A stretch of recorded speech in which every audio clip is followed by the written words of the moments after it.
Halo semua, gua Indra. Di video kali ini seperti biasa gua akan melanjutkan lagi bahasan gua mengenai alur dari manga Blue Lock. Dan oke, gak perlu banyak basa-basi, langsung saja. Ini dia alur cerita Blue Lock part yang ke-9. Setelah Isagi menyelesaikan babak 1 dari seleksi tahap 2, kini Isagi tengah berada di ruang tunggu untuk para pemain yang sudah menyelesaikan babak sebelumnya. Di sana, Isagi melihat sebuah instruksi di monitor bahwa dibutuhkan tim beranggotakan 3 orang untuk lanjut ke babak berikutnya. Saat Isagi melihat ke sekeliling, tak berselang lama, Bachira tiba. Bachira pun menyapa Isagi dan setelah membaca instruksi, Bachira bertanya pada Isagi, siapakah orang yang akan ditambahkan di tim mereka? Yap, di sini Bachira tanpa basa-basi langsung membentuk tim bersama Isagi. Isagi pun di sini menyarankan Kunigami dan Chigiri, tetapi karena mereka cuma butuh 1 pemain saja, maka di antara mereka berdua, siapa yang paling cepat datanglah yang akan mereka ajak bergabung. Bachira pun sepakat, namun tak lama kemudian mereka didatangi oleh Nagi yang mengajak Isagi bergabung di timnya bersama Reo. Tentunya ajakan tak terduga ini membuat Isagi, Bachira maupun Reo terkejut. Reo sendiri nggak expect jika orang yang ingin Nagi ajak bergabung ternyata adalah Isagi. Nagi pun menjelaskan jika alasan ia ingin bermain bersama Isagi itu karena di pertandingan mereka sebelumnya Isagilah yang paling menonjol. Tapi sayangnya ajakan tersebut harus Isagi tolak sebab ia sudah satu tim bersama Bachira. Tidak mungkin bagi Isagi untuk meninggalkan Bachira sendirian. Walau Nagi menerima alasan tersebut, namun setelah itu secara mengejutkan, Nagi memohon untuk masuk ke dalam timnya Isagi. Sontak Reo kaget dan mempertanyakan keputusan Nagi barusan. Nagi pun menjawab jika dulu ia yakin bahwa dirinya bersama Reo bisa menjadi yang terbaik di dunia. Namun pada kenyataannya mereka kalah, yang artinya mereka bukanlah yang terkuat. Dan agar bisa memahami rasa frustasinya, Nagi ingin bermain bersama orang yang telah mengalahkannya, yakni Isagi. Reo yang kesal sekaligus kecewa pun menyuruh Nagi untuk melakukan apapun yang dia mau. Sementara itu, Bachira bertanya pada Isagi, mereka harus bagaimana? Isagi pun berpikir jika Chigiri atau Kunigami yang bergabung, mereka pastinya akan jadi tim yang bagus.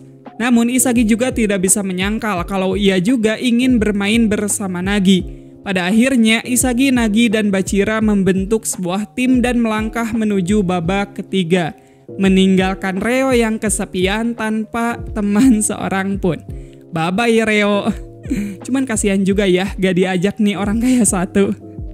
Sesampainya Isagi dan kawan-kawan di ruang tunggu babak ketiga, ternyata di sana baru ada satu tim yang tiba. Dan di tim tersebut ada Itoshirin, pemain pertama yang masuk seleksi tahap kedua. Dan tak lama setelah itu, Ego muncul di monitor untuk memberitahukan detail pertandingan babak ketiga. Kenapa enggak babak kedua dulu? Bentar, gua jelasin dulu ya. Jadi pertandingan babak ketiga sendiri bisa dibilang juga sebagai pertandingan minigame antar tim beranggotakan 3 pemain. Di setiap tim nantinya akan ditempatkan satu Blue Lockman sebagai kiper ataupun penjaga gawang. Dan pemenangnya sendiri akan ditentukan oleh siapa yang paling cepat mencetak 5 gol. Nah, bagi pemenang, selain mereka lolos ke babak berikutnya, mereka juga dapat mencuri 1 pemain dari tim yang kalah. Hal ini akan terus berlanjut sampai mereka mendapat 5 pemain. Dan jika mereka sudah mengumpulkan 5 pemain, maka mereka sudah dinyatakan lolos seleksi tahap kedua. Sebaliknya, bagi tim yang kalah, selain mereka kehilangan pemain, mereka akan mundur ke babak sebelumnya. Dan jika mereka kalah di pertandingan 2 lawan 2, maka pemain yang tak dipilih akan gugur dan angkat kaki dari Blue Lock. Ego sendiri menamai babak ini sebagai pertarungan rival. Mereka dibebaskan untuk memilih siapa tim yang akan mereka lawan, selama kedua pihak setuju. Kesimpulannya, kunci keberhasilan dari seleksi kali ini adalah memilih lawan dan kawan yang tepat. Setelah itu, Ego pun mengumumkan peringkat baru mereka di Blue Lock. Isagi sendiri ada di urutan 15, Bachira 16, dan juga Nagi 7. Berbeda dengan sebelumnya, peringkat mereka kali ini dihitung berdasarkan urutan penyelesaian babak pertama. Jadi peringkat ini bukan tolak ukur seberapa jago mereka.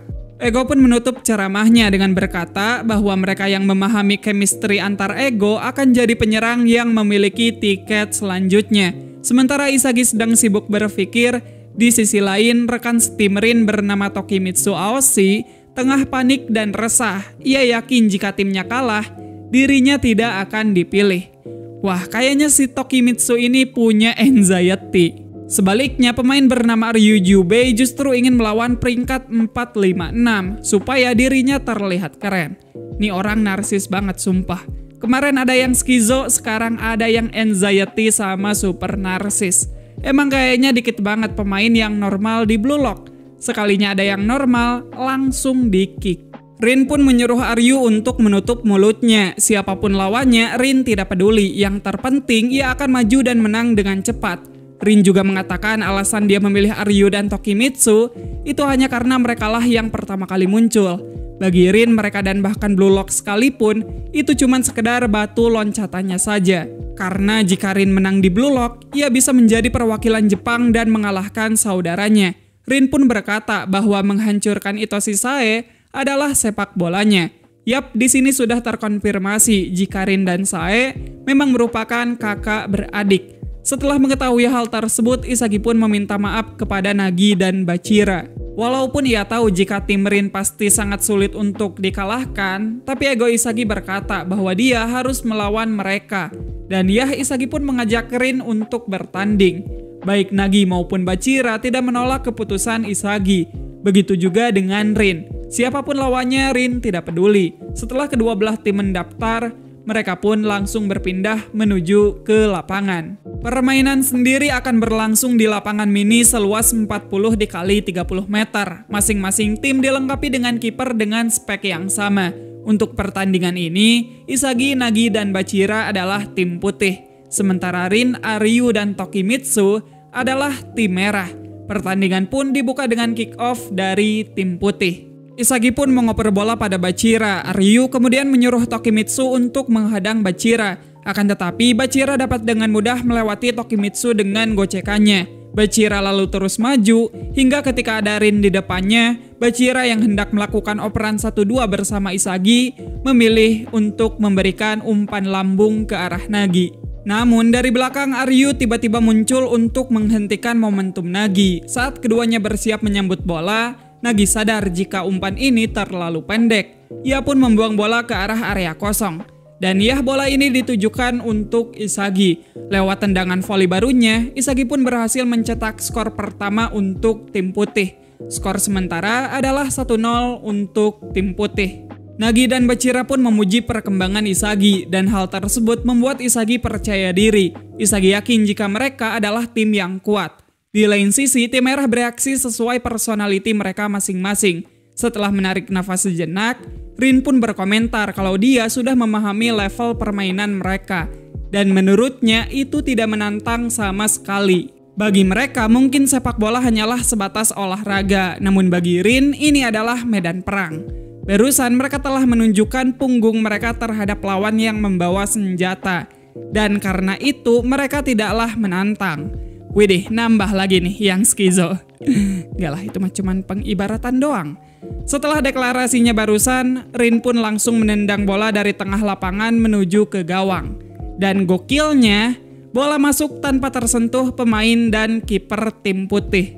Dengan gol cepat barusan, Rin pun berhasil menyamakan kedudukan menjadi 1-1. Para pemain dari kedua belah tim pun terkagum-kagum setelah melihat gol barusan. Sementara Rin sendiri kembali berkata, entah mereka lawan ataupun kawan, dirinya tidak peduli.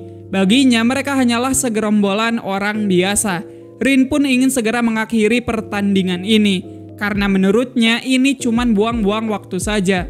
Mendengar perkataan arogan barusan, Isagi pun membalas jika dirinya juga mempertaruhkan hidupnya demi meraih impiannya sama seperti Rin. Namun Rin menegaskan jika ini bukanlah sesuatu yang indah seperti impian semacam itu. Bagi Rin, kalah dalam sepak bola sama halnya dengan kehilangan alasan hidup. Dengan kata lain, kalah sama saja dengan mati. Bagi Rin, sepak bola sudah seperti pertarungan hidup dan mati. Kata-kata barusan sontak membuat kelima pemain lainnya terkejut. Rin pun menantang tim putih untuk cepat-cepat maju, karena dengan begitu ia bisa mengakhiri permainan rendahan mereka. Nagi dan Bachira pun nampak kesal, sementara Isagi justru menganggap ini menarik. Meski Rin sendiri sangat luar biasa, tapi Isagi optimis bisa membuat Rin menyesal karena telah meremehkannya. Setelah kick off, Bachira yang menguasai bola kembali memberikan umpan lambung ke arah Nagi. Namun meski umpannya sangat sempurna, kali ini dengan lompatan tingginya, Aryu dapat menghadang umpan tersebut. Aryu pun menyerahkan bola kepada Tokimitsu dan memintanya untuk mengumpankannya lagi ke depan gawang. Akan tetapi karena kepanikan Tokimitsu menyebabkannya kehilangan bola dengan sangat cepat. Bola yang terbuang pun berhasil diamankan oleh Isagi. Namun ketika Isagi hendak mengatur ulang serangan, Aryu yang menjaganya dari belakang secara tiba-tiba menendang bola melewati kaki Isagi tanpa sedikit pun melakukan pelanggaran. Dan tendangan barusan juga sukses membuahkan gol, sehingga skor pun kini menjadi 2-1 untuk tim merah. Dari sini kita dapat mengetahui jika senjata Aryu adalah lompatan tinggi dan juga jangkauan tubuh yang kagak ngotak. Aryu pun dengan bangganya menyatakan jika saat ini dialah yang paling keren di lapangan. Emang sih paling dah Aryu ini. Sementara di lain sisi Isagi meminta maaf atas kesalahannya barusan. Dan seperti biasa sebagai sohibnya, Bachira pun menenangkan Isagi. Pertandingan pun kembali berlanjut. Setelah menerima bola, kali ini Bachira berusaha maju sendirian. Karena sekarang Nagi tengah dijaga oleh Aryu, Bachira pun harus kembali berhadapan dengan Tokimitsu.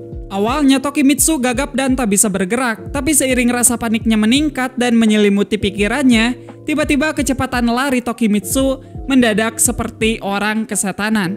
Meski Bachira sudah melewatinya berkali-kali, Tokimitsu terus-menerus dapat mengejar Bachira. Sampai pada akhirnya, Tokimitsu berhasil mencuri bola dari Bachira. Isagi saja di sini sampai dibuat tak percaya, mengetahui ada orang yang mampu mengalahkan Bachira dalam duel 1 lawan 1. Tokimitsu pun terus maju sendirian dan ketika dihadang oleh Isagi, pergerakan cepat Tokimitsu juga berhasil membuat Isagi kebingungan. Sehingga Isagi mau tidak mau memilih melanggar Tokimitsu. Meski begitu, hal tersebut tak menghentikan langkah gila Tokimitsu. Karena dengan fisik badaknya, malah Isagi yang terpental. Tokimitsu pun sukses mendaratkan tendangannya ke gawang, sehingga kini dengan skor 3-1 tim merah semakin memimpin. Kocaknya walaupun senang karena sudah mencetak poin, penyakit anxiety Tokimitsu kembali kumat. Dan ya pada titik ini Isagi sadar bahwa bukan hanya Rin saja yang memiliki senjata gila. Isagi pun mulai kehilangan harapannya, karena tim lawan bisa unggul walaupun tanpa bekerja sama. Sebaliknya, tim Isagi yang dari awal sudah bekerja sama cuman bisa mencetak 1 angka saja. Tampak di sini Isagi sudah menyerah dan putus asa. Tapi di lain sisi Nagi justru jadi bersemangat. Karena ia baru tahu ternyata ada orang lain yang tak kalah gilanya. Nagi pun beranggapan jika sepak bola benar-benar menarik. Nagi juga berterima kasih kepada Isagi. Berkatnya ia bisa melihat ini semua. Nagi pun bilang jika ia akan membuatnya semakin menarik lagi. Setelah itu Nagi mengusulkan sebuah strategi. Baik Isagi maupun Bachira, keduanya sepakat dengan saran dari Nagi. Namun Isagi heran, sebab sebelumnya Nagi sendiri bukanlah tipikal orang yang suka mengusulkan sesuatu. Dan benar, ternyata ini memang baru pertama kalinya bagi Nagi sendiri. Nagi benci ketika dirinya merasa frustasi, jadi ia tidak ingin kalah lagi. Bagi Nagi ini tidak menyenangkan kecuali ia menang. Tim putih pun kembali memulai pertandingan. Karena Nagi dan Bachira dijaga oleh pemain yang mengcounter senjata mereka masing-masing. Kali ini berdasarkan rencana Nagi, tim putih pun menerapkan strategi umpan segitiga. Mereka saling mengumpan di jarak 15 meter untuk menyerang. Di sini Bachira berperan sebagai jangkar yang akan mengatur kemana umpan akan berlabuh. Dengan strategi ini, tim putih pun berhasil mengontrol lini tengah lapangan. Dan begitu mereka sudah dekat dengan gawang, Isagi yang tak dijaga siapapun akan bertugas menjadi seorang finisher. Isagi pun berusaha untuk sampai ke area titik tembaknya. Namun saat Bachira bersiap mengumpan padanya, tiba-tiba Rin menghadang Isagi tepat di titik tembaknya. Dengan kata lain, pergerakan Isagi ini sudah terbaca oleh Rin. Hal tersebut pun membuat Bachira sedikit terhenti. Namun karena memang pada dasarnya Bachira adalah pemain kreatif, ia pun tak kehilangan akal dan memilih untuk memberikan umpan kepada Nagi. Umpannya sendiri bisa dibilang kurang bagus untuk pemain biasa, karena umpannya ini terlalu rendah dan berputar kencang. Tapi bagi Nagi yang memiliki kontrol bola yang tinggi, ia hanya perlu menyentuh sedikit bola dengan tumitnya, sehingga bola dapat berputar melintasi Aryu. Nagi yang sukses meloloskan dirinya pun berhasil mencetak gol, sehingga skor pun kini menjadi 2-3 untuk tim putih. Meskipun meleset dari rencana di awal, tapi Nagi merasakan sebuah experience yang baru.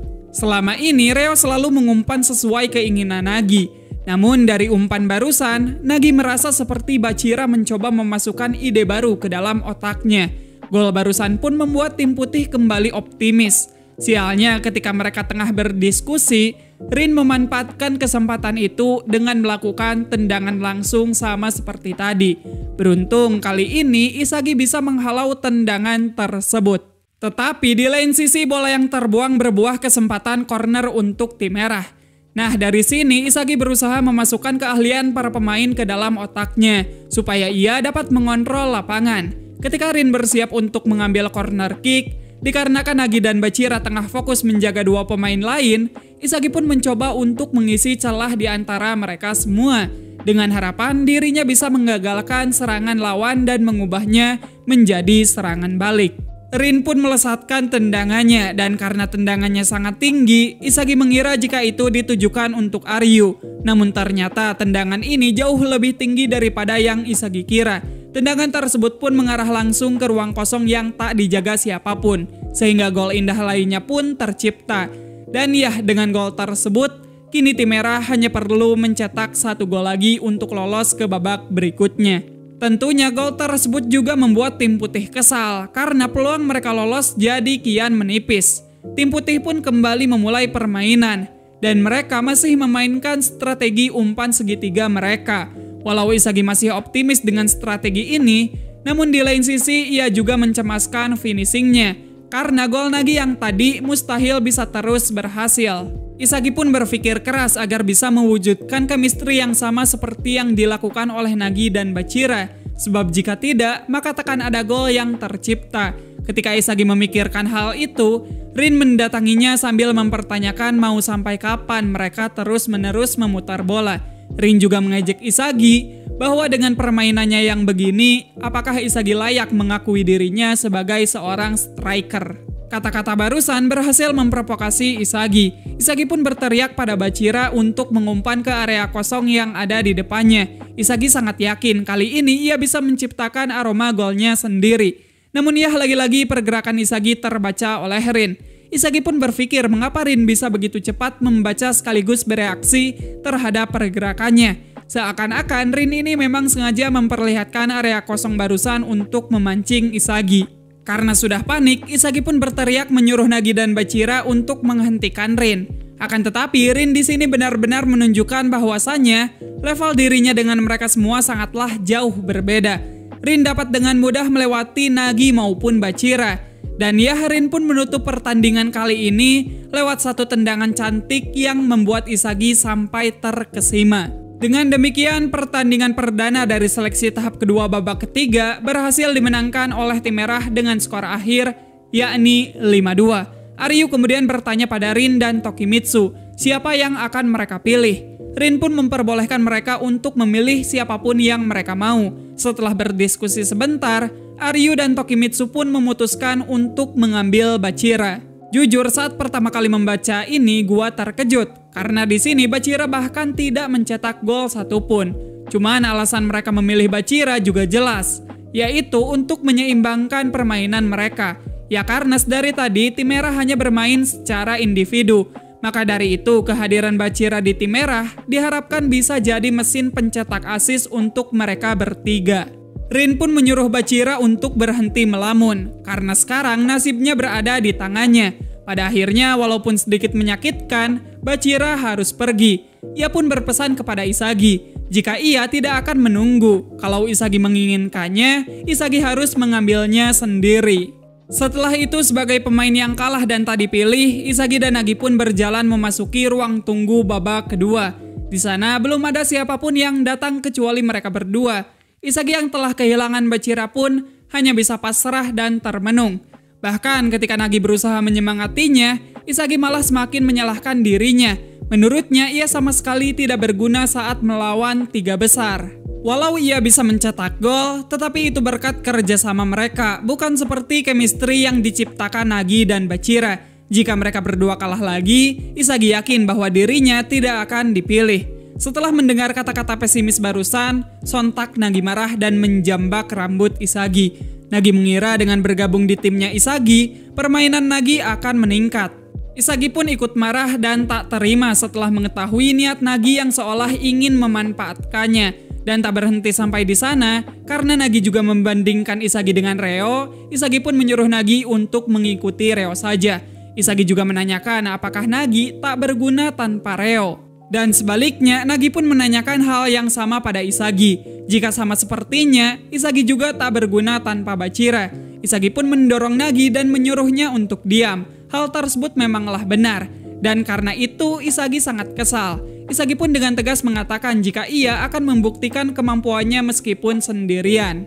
Kata-kata Isagi barusan membuat Nagi seketika memahami esensi dari seleksi kali ini. Menurut Nagi, di seleksi sebelumnya, karena mereka bermain dengan 11 pemain, mereka hanya membutuhkan sedikit pemain saja yang bisa mengubah 0 menjadi 1 untuk menang. Karena pemain lainnya akan bekerja untuk mengubah angka 1 tersebut menjadi 100. Sementara kali ini, mereka bermain dengan lebih sedikit pemain, plus di lapangan yang kecil.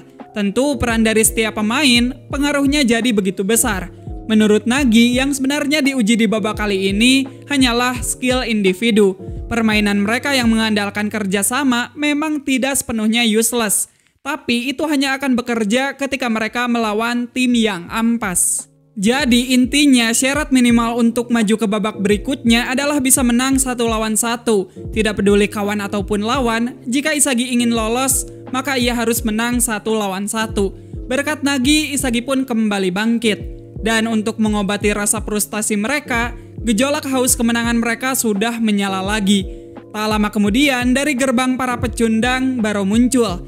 Dan Isagi pun kini berambisi untuk mengalahkan Baro dalam duel 1 lawan 1. Apakah Isagi mampu mengalahkan Baro? Kita tunggu aja di video yang selanjutnya. Oke lah, karena udah kepanjangan, gua sudahi dulu video pembahasan kali ini sampai di sana saja. Gimana? Pertandingan kali ini lumayan gokil ya, walaupun pertandingannya berat sebelah dan Isagi harus kehilangan Bachira, justru di sanalah yang serunya. Jadi ya udah, makasih buat kalian yang udah nontonin video ini sampai habis.